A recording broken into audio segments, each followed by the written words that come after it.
Good morning and welcome to the Unitarian Universalist Society of Schenectady. Happy Pesach. Happy Easter. Happy Earth Day. I'm the Reverend Lynn Gardner, and along with the Reverend Wendy Bartell, serve as co-ministers here. We are so grateful to be able to gather in this circle, including our Zoom sanctuary. If you are new here this morning, however you have arrived, or if you're returning after an absence, it may help you to know that my pronouns are she, her, or they, them when you're referring to me in third person.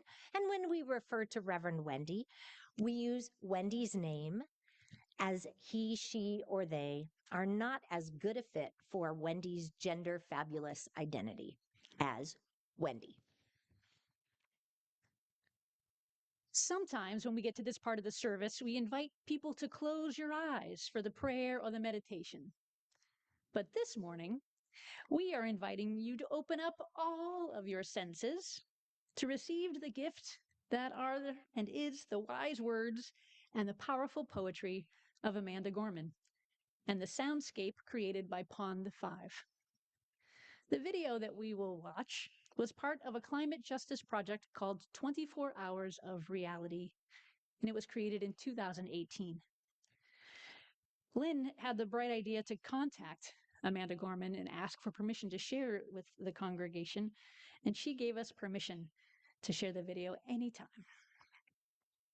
It begins with acknowledging the photo that astronaut Bill Anders took while Apollo 8 orbited the moon, what Ms. Gorman calls an Earthrise. Some of the words may go by more quickly than you can catch, and maybe you can't see all of the images. But just allow what lands to land and let the rest go.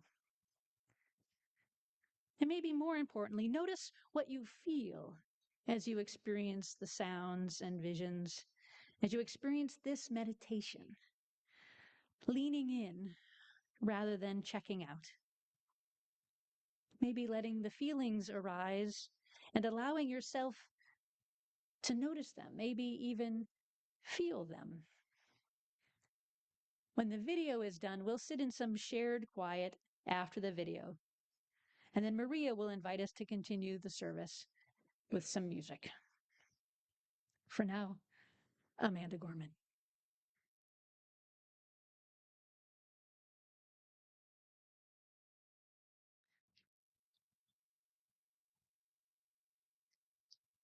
This week, Jews all over the world have been celebrating Passover, commemorating the Exodus, that is, the liberation of the Israelites from slavery in Egypt. As the story goes, a man named Moses tells Pharaoh, the ruler of Egypt, to release the Israelites from slavery. Let my people go. And the Pharaoh says, nah. Let my people go, says Moses. And the Pharaoh says, no. Over and over. Moses tries to tell him that God is going to send plagues if Pharaoh doesn't let the people go. Pharaoh is a bit of a stubborn man. And so the plagues begin, as the story goes. Some versions of that story describe 10 plagues. Others tell it a slightly different way. But imagine, if you want to, your whole house, including your bed, your refrigerator, everything you own is covered in frogs.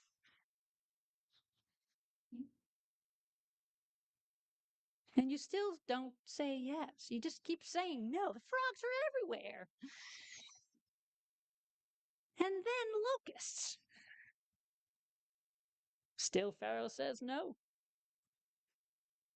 And then hail.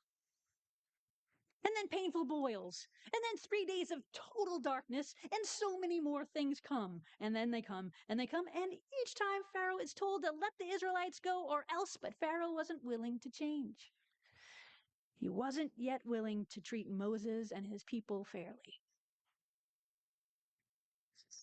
The 10th, or the last threat, was the most severe, and where the Passover name comes from. This time, God says, if you don't let my people go, I'm coming to Egypt, Pharaoh. And the firstborn son and the firstborn cattle in every Egyptian family will die. God's serious in this one. Then God tells Moses to tell the Israelites to mark their door frames so that the angel of death will pass over the house and no harm will come to that family. Pharaoh doesn't budge with this threat. He's unwilling to do the right thing. And so the horrible plague of death happens. And that finally gets Pharaoh to say, okay, Israelites, get out of here, go, skedaddle, move on, go, go, go. And then there's a bunch of other stuff in the story, which I'm going to skip for this morning. But for right now, eventually the Israelites do escape and are in the so-called wilderness where they wander in search for many years, the metaphorical 40 years for promised land. And during that long time of searching, Moses is given the 10 Commandments to help teach the people how to live.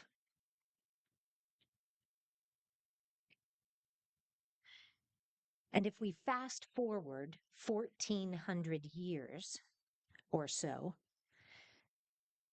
we can come to the birth of Jesus of Nazareth. And another 30 or so years, and he has become Jesus the teacher, or in Hebrew, the rabbi, teaching the people about these commandments and the greatest commandment, which is love. Jesus didn't follow rules of his day that were meant to keep people separate. Instead, he traveled and talked and ate with groups of all kinds of people. He healed the sick. He told stories that had lessons about what he understood about God and God's love. He taught that just because someone was wealthy and powerful, that didn't make them good or right or better than others. This made some of the wealthy and powerful people and leaders angry. But Jesus didn't stop teaching. Some people became worried that Jesus's challenge to the priests and the Roman Empire would bring harm to them. In one version of the story, after Jesus had celebrated a Passover meal, one of his disciples, one of his followers and friends named Judas, for reasons unknown but thoroughly pondered, turns Jesus into the authorities. The governor, Pontius Pilate, decides that Jesus should be crucified, which was a particularly atrocious method of punishing someone. We might be able to imagine leaders who choose to do atrocious things. The people were afraid and devastated because no one could survive crucifixion. And after Jesus died, his body was placed in a tomb, a cave-like space, and a large stone was rolled in front of it to protect the body through the Sabbath. The Easter story, though complicated, is ultimately one of hope. That Sunday morning, as Mary Magdalene and Mary, Jesus's mother, and other women came to do the ritual cleansing and anointing of his body that was the tradition, they found the stone rolled away and his body gone. An angel tells them that Jesus is not there, that he has been resurrected, risen, despite everything. Was that resurrection literal or metaphorical? I don't know. We do know that his followers eventually gathered to share stories of how they had been changed by Jesus's teachings, by how Jesus had made their world more beautiful.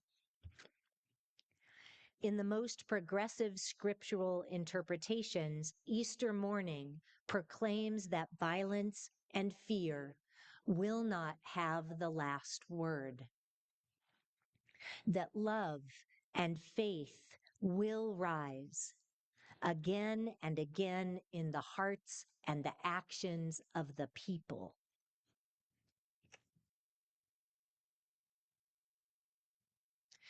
The ancient story of Exodus is told, and the ancient ritual of the Passover Seder is conducted in a variety of ways, just as the story of Jesus' life, death, and resurrection have been told in different ways. The Christian Gospels of Mark, Matthew, Luke, and John are varied in the telling of this story. And last month, we emphasized paying attention to not just the details of a story that's being told, but who is telling it and why. And in the case of these biblical stories, when? What does all of this, these ancient stories, have to teach us as Unitarian Universalists in 2025, knowing that we do not take the Bible literally? Well, one thing that every version of the story includes is that Jesus was teaching about love. To love God, to love your neighbor, to have compassion, to care for the poor, to feed the hungry. And sadly, and sometimes infuriatingly, the liberating message that Jesus, the rabble, taught has been forgotten by some, exchanged instead for oppressive systems that people in power and with wealth want to perpetuate, to exert control over the people, just as the Roman Empire did, and too many societies to name have done throughout time. Right now, Christian nationalists, an ironic term in and of itself, given that they are neither Christ-like nor wanting to strengthen democracy for all of us, these folks are working towards the subjugation of us all. In particular, right now, the subjugation of women. Hence legislation like the SAVE Act, which could disenfranchise millions of voters, particularly, though not only, women who have changed their name from their birth certificate, perhaps when they were married. These so-called white Christian nationalists are some of the people who attacked the Capitol Police on January 6th. They are some of the people in the legislative branch, that is the House of Representatives and the Senate, who are encouraging deportation without due process, who are stealing people off the streets. They are some of the people in the judicial branch. They are some of the people in our towns, in law enforcement, in our families. And we need to find a way to talk to them, to invite them to listen, to see that a dictatorship is actually not in anyone's best interest except for the billionaires. This democracy is fragile, and it is flawed, to be sure. But this experiment intended to give the people a voice in matters of governance and to strive towards a more just nation, it is under attack. And we have a long way to go. And it's also true that we've come a long way from the limited imaginings that instigated the Revolutionary War 250 years ago this weekend. Exactly. We must be vigilant defenders against such cowardice, against monarchy and oligarchy, against marginalizing anyone, and against the destruction of the earth. One voice, one vote. It was revolutionary then, and it is revolutionary now. To keep rising up for an earth more than worth fighting for, Ms. Gorman said. More than worth fighting for. On New Year's Eve in 2016, Wendy and I were home watching the Poor People's Campaign Watch Night event online. Reverend Dr. William Barber and other powerful speakers were there. The very first New Year's Eve watch night was on December 31st, 1862. As free and enslaved people gathered and waited, watching for the new year, when all would be emancipated, the enslaved would be free. They gathered to pray, sing, dance, and worship. Plantation owners had prohibited gatherings of more than 7 enslaved persons, prohibited the people who were stolen from another country from worshiping the God of their understanding and the rituals from home or their newfound Christian faith. But gathered they did in meeting houses and in the woods. Many enslaved persons were harshly punished if they were discovered in their secret worship services, but still they gathered. So strong was their desire to gather together and to practice their faith. Well, in 1862, they gathered in what we now call watch nights. They sang, danced, prayed, worshiped, anticipating the enactment of the Emancipation Proclamation on January 1st, 1863. In 2016, when we joined in a watch night ritual, we knew the election results from that past November, and we were worried. So were many of the people at this event, many of you, we guess. What were we going to do to prevent the degradation of our nation by a man who spoke so poorly of others, whose greed and misogyny seemed to know no bounds? We were moved by many speakers at that watch night event on the cusp of 2017, and has been referenced from this pulpit before. Sikh lawyer and activist Valerie Carr named the white nationalists who were seeing the election results as a great awakening. And she named the powerful truth in that multicultural, multi-faith, multi-class, multi-gender, multi-generational gathering. She said out loud that we live in a world where Black bodies are still seen as criminal. Brown bodies are still seen as illegal. Trans bodies are still seen as immoral. Indigenous bodies are still seen as savage. And the bodies of women and girls are still seen as someone else's property. And sadly, this is true still. And then Valerie Carr asked those watching that night, what if? What if this darkness is not the darkness of the tomb, but the darkness of the womb? What if our grandfathers and grandmothers, our ancestors are behind us now? Those who have survived occupation and genocide, slavery and Jim Crow, detentions and political assault, what if they are whispering in all our ears, you are brave? What if we are in the womb of possibility, of growth, of imagination, of all that could be?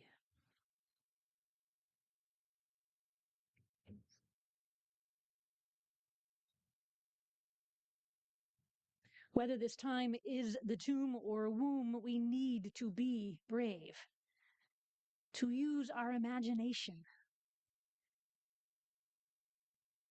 We need to be willing to give our financial resources and our voice to resurrect hope.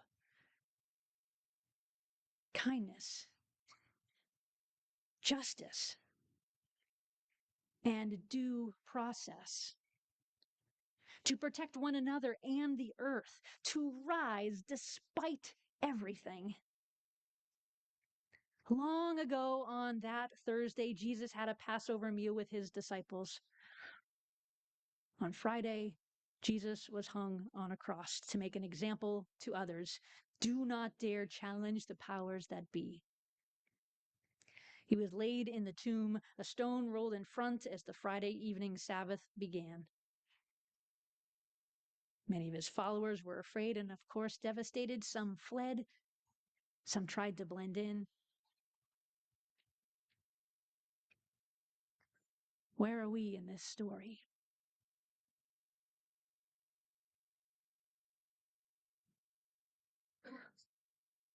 Where are we in this story right now?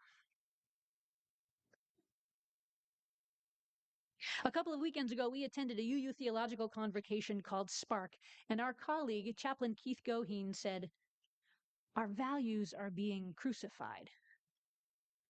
That is what we are feeling. Day after day, these wildly misguided people in Washington are engaged in deplorable acts, crucifying our values, our nation, and the earth. And so day after day, we need to do something to rise up, to resist, to persist. Yesterday, our thing was to go to Albany for the 50-51 rally.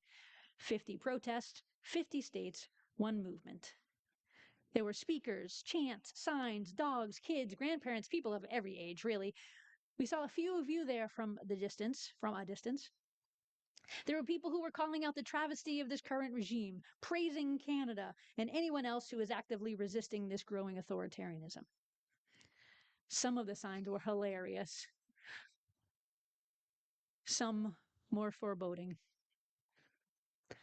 Many imploring that we stop the destruction. We resist. We refuse to let hatred in. We rise up. We won't back down. We're in this till the end. Mark Miller wrote that song that the choir shared with us a few weeks ago. All these stories of human beings over time are interconnected to teach us how to be and live better lives so that we don't have to keep repeating ourselves. We have so much to learn about being human and being better humans, so much to learn about the earth and how to be in right relationship with our planet. And we need spaces like this one to do that learning and growth. We need spaces like this one for our grief and our rage. What is happening is not okay. We may need some time in the literal or metaphorical wilderness to figure out who we are and what we need to do. The story of Good Friday reminds us to grieve our losses and express our anger at empire. We need the Sabbath to be with all that is, to regroup, to pray, to prepare, and start to imagine what's next. And we need Easter morning for each of us to rise again. Despite everything, we rise for justice and against oppression, for love and against all that gets in the way of love, for the earth and each tender blade and leaf as they appear. We rise to plant seeds of joy everywhere. Each one a new day to do something to make the world more beautiful together. May we be courageous enough to make it so. Amen, and blessed be.